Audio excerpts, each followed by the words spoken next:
Unless the YouTube search box has failed me, what we have here is a bit of a unicorn, a product already on the market, specifically targeted at DJs, which no DJ channel has actually reviewed yet. My friends over at Crossfader did a short, but that was a sponsored ad, not a review, so that doesn't count. And that means you're watching the first proper DJ review of RØDE's first product aimed at us, the NTH-50 headphones. RØDE are a massive name in the content creator and pro audio spaces, and deservedly so. I have used and loved their mics, mic stands, and I reviewed the original RØDECaster Pro a few years back, which was a superb device.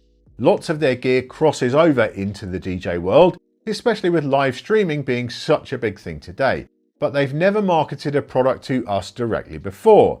Their marketing says, and I quote, "The NTH-50s have been meticulously crafted for DJs, sound engineers and content creators, so we are top of that list.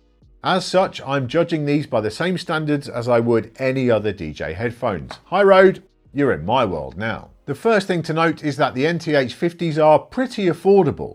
Prices vary around the world, but in Europe they have a street price of around €110. For comparison, Sennheiser HD25s are usually sold for around €170 plus, and III's TMA2s for around €190, so in the region of 50% more. They're an on-ear as opposed to over-ear design, which some of you will love and some of you won't. That's the thing to be clear about with this or any other headphone review. Headphones are an intensely personal thing. No one pair will suit everybody.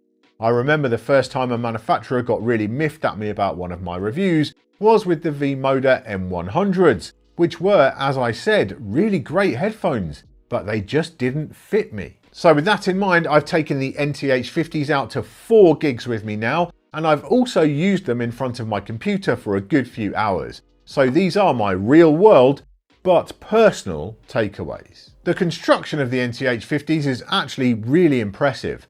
Unlike the competitors I already mentioned, the cups are mainly built from aluminium, which gives these a very premium feel in hand.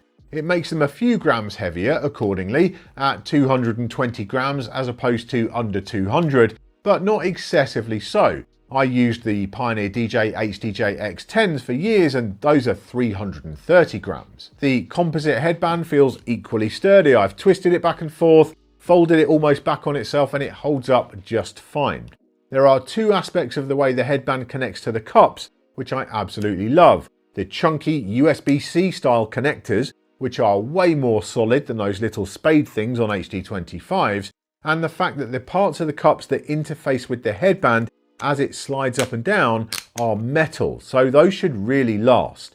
That was always a pain point for me on HD25s, as those plastic bits eventually wore out and the cups would start slipping down the arms. At this point I can hear the HD25 fans calling out, but every part on the HD25 is replaceable, which is true, and that is indeed a great thing.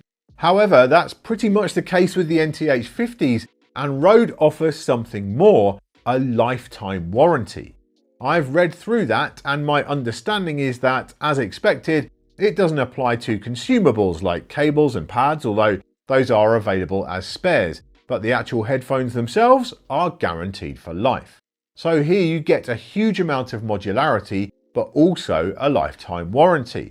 That is not something you see very often in the headphone world at all, so I think that is awesome. There are some other neat touches about the design which are worth calling out. I like the strong color coding to show which ear is right and which is left, and the base of the cups has L and R written in Braille, which is a cool accessibility feature. And the fact that the locking 3.5mm socket for the cable is found on both cups, meaning you can put the cable into your preferred one.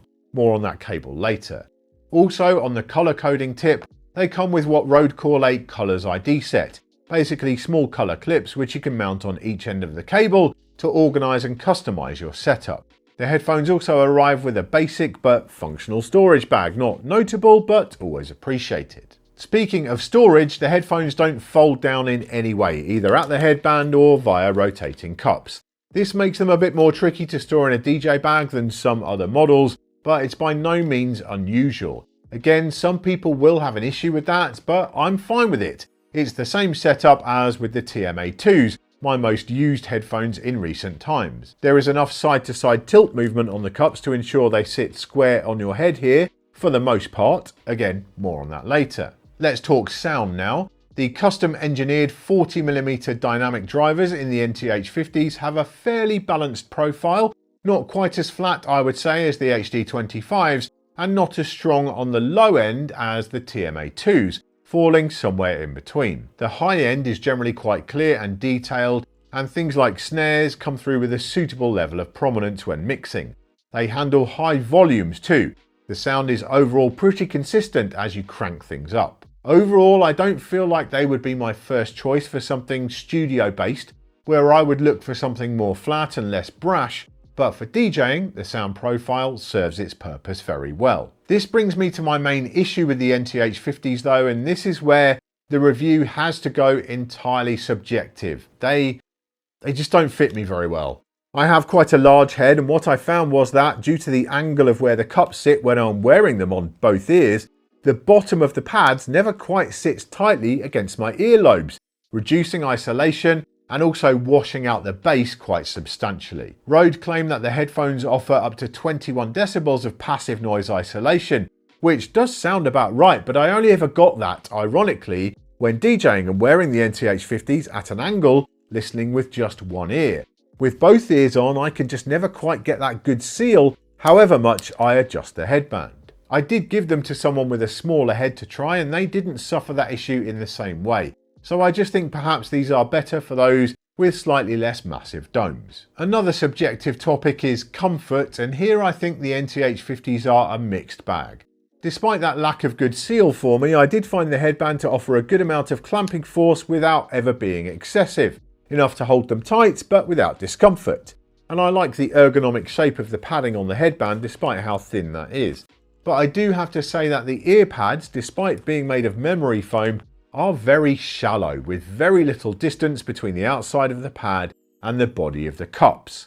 Here is a comparison shot with a few other popular headphones, and you can see the HD25 is the closest, but most brands do offer quite a bit more in the way of padding. I get the impression that maybe RØDE felt like the cups themselves were so thick on the NTH-50s that they had to go for a slimmer pad to make them sit right on your head. But I think that slightly thicker pads would really help, even if they were an optional accessory.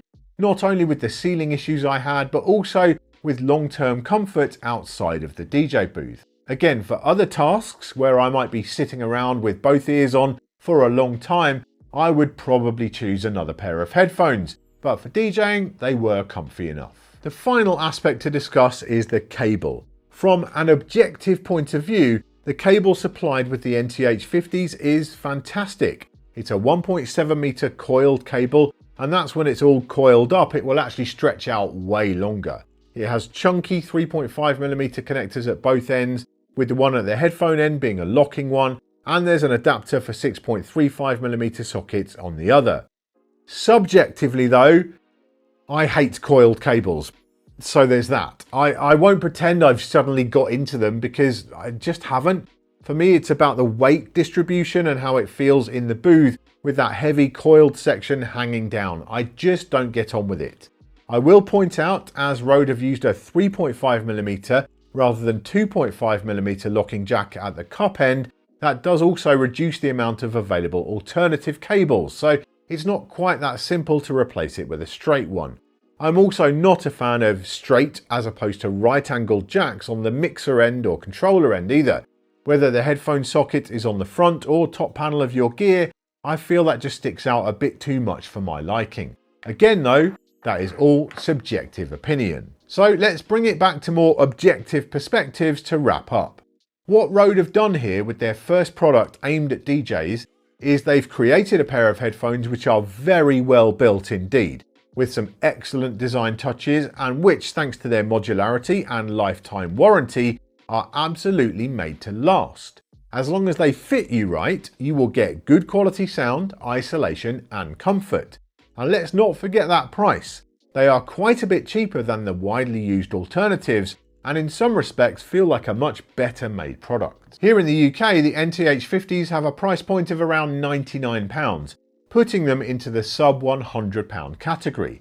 And when I look at them against other headphones I've reviewed in that price bracket, these are built much better than the Pioneer DJ HDJ Q1 and the Audio-Technica ATH-50X.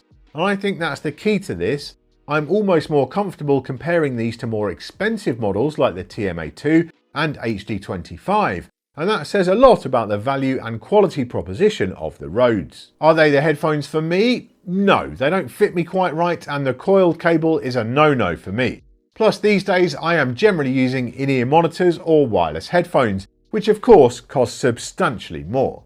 But do I recommend the NTH-50s? If they suit your head, your taste and your budget, absolutely I do. This is one of those situations where if a company can pull off something this good, at this kind of price point with their first product aimed at DJs, I am very curious to see what they might come up with next. In the comments, I'd love to hear two things. Firstly, what your headphones of choice are, and secondly, which other brands from outside of the DJ world would you like to see enter our scene?